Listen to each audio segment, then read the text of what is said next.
A desvalorização do real é a maior dos últimos 5 anos e chega a 21,5%, próximo aos patamares da época da pandemia. Esse é o Desperta Brasil, seu canal de notícia.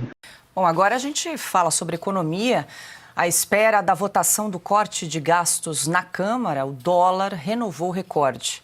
A desvalorização do real é a maior dos últimos 5 anos e chega a 21,5%, próximo aos patamares da época da pandemia. Os dados são do índice PETAX, que é referência para contratos denominados em real nas bolsas de mercadorias no exterior. De acordo com os analistas, a alta da moeda americana foi uma resposta à divulgação da ata da reunião de política monetária feita pelo Banco Central na terça-feira, antes da abertura do mercado. O documento traz a decisão de acelerar o ritmo de aperto dos juros ao elevar a taxa Selic em 1 ponto percentual, reajustando-a para 12,25% ao ano. O cenário fiscal é o foco de atenção dos investidores em meio à expectativa de que o governo pode não conseguir aprovar as medidas de contenção de gastos até sexta-feira, antes do recesso do Congresso. Bom, como falamos aqui, antecipamos, o dólar à vista encerrou o dia em alta de 2,78%, cotado a R$ 6,26, mas depois do fechamento de mercado já há negociação futura, o chamado aftermarket, e aí já o dólar bate R$ 6,30. É um cenário fiscal bastante preocupante. Nós comentamos do silêncio do ministro da Fazenda, Fernando Haddad. Ele falou agora há pouco com a imprensa, então a gente vai reproduzir a declaração de Fernando Haddad. O país está vivendo crise atrás da outra nos últimos dias. O novo pacote fiscal que prometia a redução e o corte de gastos não apresentou nenhuma medida que realmente demonstrasse alguma efetividade. Muito pelo contrário, o próprio mercado analisou o novo pacote fiscal e viu que ele literalmente não serve para nada. O Brasil vai continuar no vermelho e os políticos vão continuar fazendo com que o país gaste muito mais do que arrecade. Nós temos um câmbio flutuante que, nesse momento, em que as coisas estão pendentes, tem um clima de incerteza que vai fazer o câmbio flutuar, mas eu acredito que ele vai se acomodar, Sobretudo, nós temos conversado muito com as instituições financeiras, previsão de inflação para o ano que vem, previsão de câmbio para o ano que vem. Até aqui, nas conversas com as grandes instituições, as previsões são melhores do que os especuladores. Os dados são do índice PETAX, que é referência para contratos denominados em real nas bolsas de mercadorias no exterior. De acordo com os analistas, a alta da moeda americana foi uma resposta à divulgação da ata da reunião de política monetária feita pelo Banco Central na terça-feira, antes da abertura do mercado. O documento traz a decisão de acelerar o ritmo de aperto dos juros ao elevar a taxa Selic em 1 ponto percentual, reajustando-a para 12,25% ao ano. O cenário fiscal é o foco de atenção dos investidores em meio à expectativa de que o governo pode não conseguir aprovar as medidas de contenção de gastos até sexta-feira, antes do recesso do Congresso.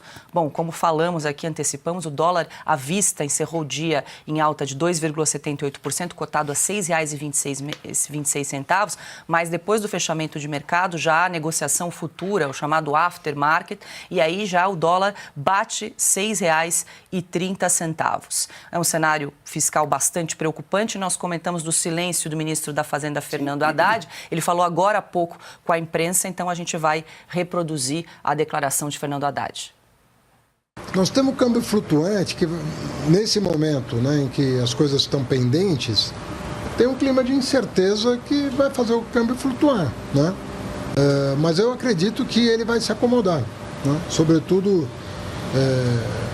nós temos conversado muito com as instituições financeiras, previsão de inflação para o ano que vem, previsão de câmbio para o ano que vem.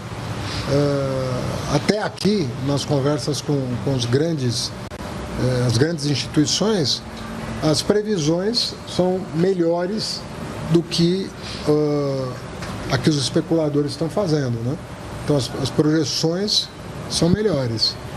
Mas enfim, o câmbio flutua, o Banco Central tem intervido, o Tesouro hoje passou a atuar também na recompra de títulos, e nós vamos continuar acompanhando até estabilizar. E aí, Piotr, começamos com você visivelmente confuso, nem pentear o cabelo, Fernando Haddad está conseguindo nesses últimos dias e veio a público, não explicou nada e ainda disse que o câmbio vai se acomodar, que o câmbio é flutuante mesmo. Vamos lá. A história do câmbio flutuante foi criada lá no governo Fernando Henrique Cardoso. Você se lembra que antes, depois do Plano Real, era 1 por 1, o governo segurava, tinha um custo muito alto.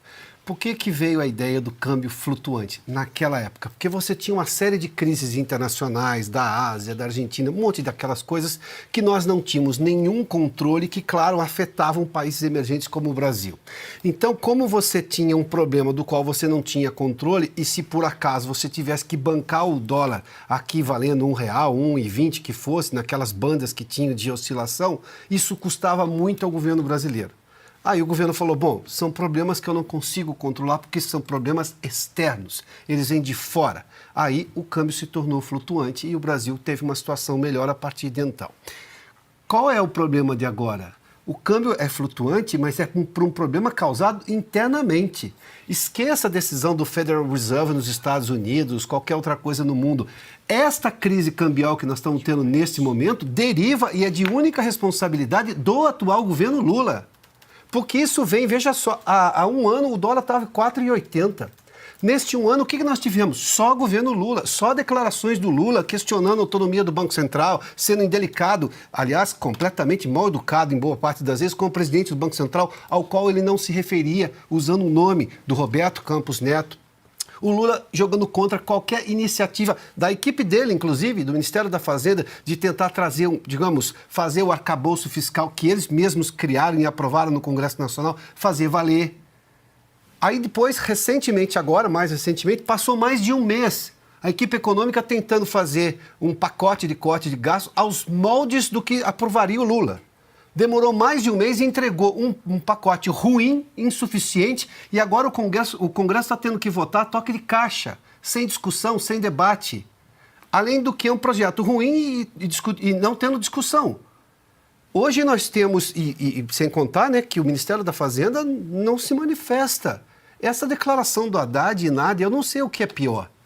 Porque ele vai usar a ideia do câmbio flutuante. Não, mas isso todo mundo já sabe, ministro. Mas, de novo, o câmbio flutuante era para questões externas, porque a gente não tem controle. Foi o que aconteceu na pandemia. A pandemia era um problema internacional. Como é que a gente ia resolver isso daqui? Aqui não. Aqui o câmbio está pressionado porque o governo é ruim do ponto de vista fiscal. Criou uma crise fiscal que não existia. Criou uma insegurança que não existia. Hoje nós temos 3 crises: cambial, fiscal e de credibilidade, todas deste governo. Aí ele vem com a explicação de que não, mas o câmbio é flutuante. Ah, peraí. Vem com uma explicação técnica e diz o seguinte, olha, as medidas são insuficientes, já estamos projetando medidas melhores. É essa a resposta que estava se esperando, porque todo mundo sabe fazer conta. Pode negociar com o Supremo, tira isso daqui, tira isso de lá, para não ser responsabilizado do ponto de vista criminal e sofrer um processo de impeachment, mas a matemática não vai ignorar o gasto. Tanto que o mercado faz a conta e chega à conclusão que chegou. E vê um governo com inação, absoluta inação diante de fatos, que parece ignorar o problema e faz de conta que não é com ele. A primeira declaração do Lula, depois dos 2 procedimentos para conter uma hemorragia no crânio, foi que ele era o mais preocupado com responsabilidade fiscal, entregando 16 meses de rombo fiscal, a dívida nominal passando de 9 trilhões pela primeira vez e o dólar subindo. Está esperando que o mercado não fosse reagir? O mercado somos todos nós, todas as pessoas são. E a parte mais frágil vai pagar na inflação, cada vez mais, porque a população carente paga com inflação.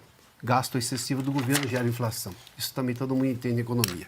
O engraçado é ver os Lula petistas a cada dia colocando uma nova culpa na alta do dólar. Um dia que o Trump foi eleito, o outro dia é o grupo Faria Lima e por aí vai. Cada dia uma desculpa diferente, sendo que a causa do problema a gente sabe onde está. Tá lá com o ministro da Economia que estudou apenas 2 meses e ainda colou na prova. Se você gostou, curte, compartilhe e se inscreva no canal. Ative o sininho para receber as notificações. Um abraço a todos e até o próximo vídeo.